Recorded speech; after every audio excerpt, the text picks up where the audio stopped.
Okay, I'll get straight to the point. Today, I didn't come with a script in my head or with perfectly rehearsed lines. I don't have photos or stock footage to give you some random inspiring quotes. Today, I'm here because I want to tell you the truth. Today, I would like to inspire somebody. And I want my talk to actually matter. So, if I didn't have to be here close to this red carpet, I would go up to each one of you, look you in the eyes, put my hands on your shoulders, hold you real tight, and scream right in your face that your failures don't define who you are, and that you can achieve anything you set your mind to. So, in this very moment, I'd like all of us to take some time and reflect. Why in the world am I giving you a TED Talk? I mean, when you see me, do you see wrinkles on my face that witness wars? Do you see struggle as I'm talking to you? Do you see dirt on my clothes? Or illness in my body? So just what is it I have that nobody else can offer? What is it I possess that got me here in a position where others are supposed to learn from me? Well, the truth is, I don't have wrinkles carved by wars. I don't wear clothes stained by poverty. And I am not fighting any illness right now. But that's exactly why I'm here. Let me ask you this. When I say Tokyo, what do you see? Do you see neon lights, anime, skyscrapers, or do you see earthquakes? When I say LA, do you see Hollywood, celebrities, sports cars, or do you see burning buildings? So here's the thing. These places have been through disasters, but they aren't defined by them, and neither are you. These places were destroyed, but they were rebuilt, which brings me back to my initial point. Your failures don't define who you are. Growing up, I'm sure we've all been told that one day we're going to find ourselves. Well, that's a lie. At 14 years old, I left my home. I left my family. I was alone, living alone in an apartment in Rabat. A lot of people doubted me. I mean, most people didn't believe in me. They were just waiting for my failures. But I didn't have any choice but to make it. And in that period of time, I wasn't finding myself. I was building myself. Because you never find who you are. You create who you are. A lot of people say, fake it till you make it. But I say, fail it till you make it. The scariest part, I wasn't even sure if the decision I made, I wasn't even sure if that was the right thing to do or if that was the biggest mistake of my life. But every time somebody questioned me, I faced them with confidence. Confidence built on the only thing I had left, belief in myself, and told them that I was doing the right thing. So again, I'm not saying fake it till you make it. I'm saying fail it till you make it. Now, all that talking, I've been waiting to do something. Today, I am going to take my clothes off.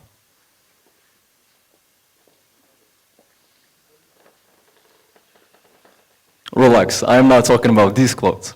I am talking about something much heavier. Clothes we're all born with. Clothes we wear to fit in, to cover up the parts of ourselves we're scared to show. These clothes, we sleep in them, we wake up in them. And sometimes we get so used to them we think they're part of who we are. Well,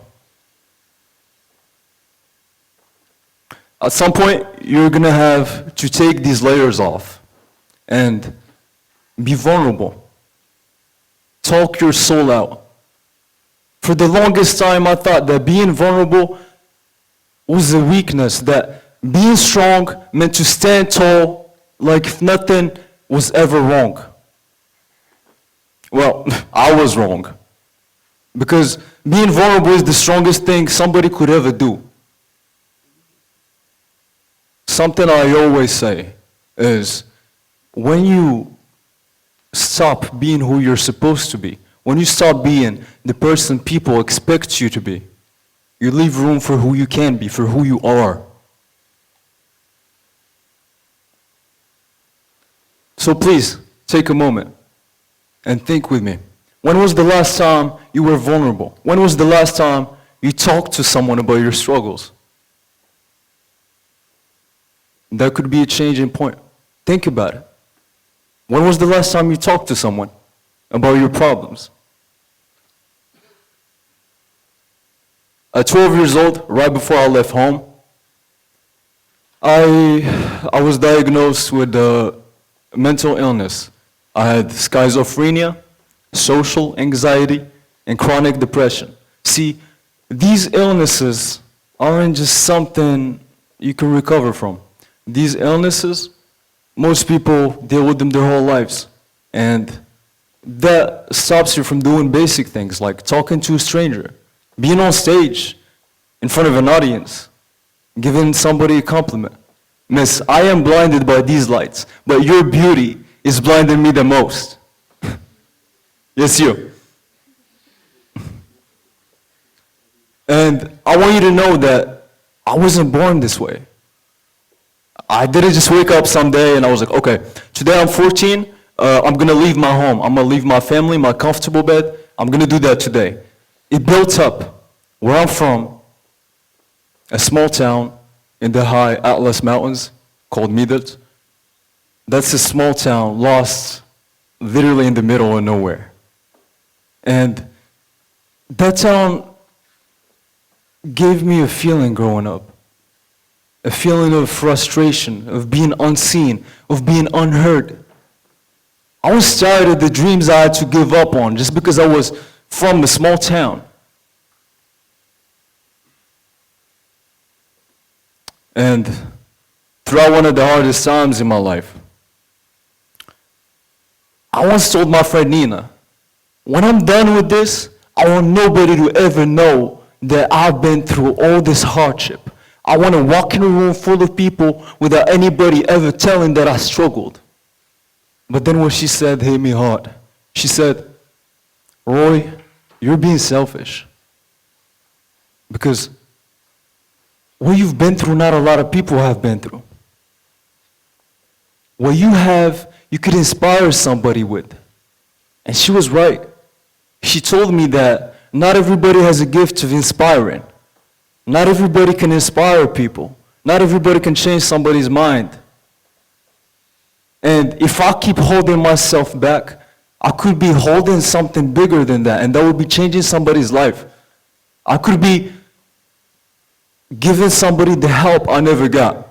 And that is something far, far more valuable than my own comfort. For the record, I wasn't born playing 5 instruments. I bled for those blisters I have until playing was unbearable. I wasn't born a sound engineer. I have permanent scars on my back just from the feeling of being uncomfortable learning, just from sitting hours and hours and hours. I wasn't born a music producer. I stayed up long, long nights just learning and just crafting beats that weren't even worth it. But I still did it because it wasn't motivation. What it was discipline. See, motivation is a feeling and feelings fade away. All of them. But motivation, it never fades away. So my advice to you is, don't be scared with being uncomfortable. How did I get past all of this? I got past all of this by defying the odds. See, I was supposed to turn out a drug addict or a criminal or homeless. I slept on carpets thinner than the one I am standing on right now. But so what? That's not who I am today, and that's what matters the most. So when you leave room for who you are, you can actually be yourself and become your true self. That is my advice to you. My name is Rayan Kaddouri, and I'm not done yet. Someday I want to be a healer. Someday I would like to be a doctor.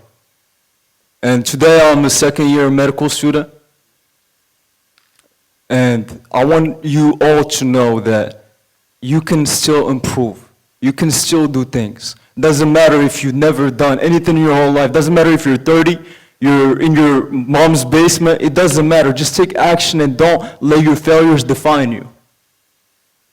The person I created, the person I built is Rayan, and that's what people know me by. Thank you.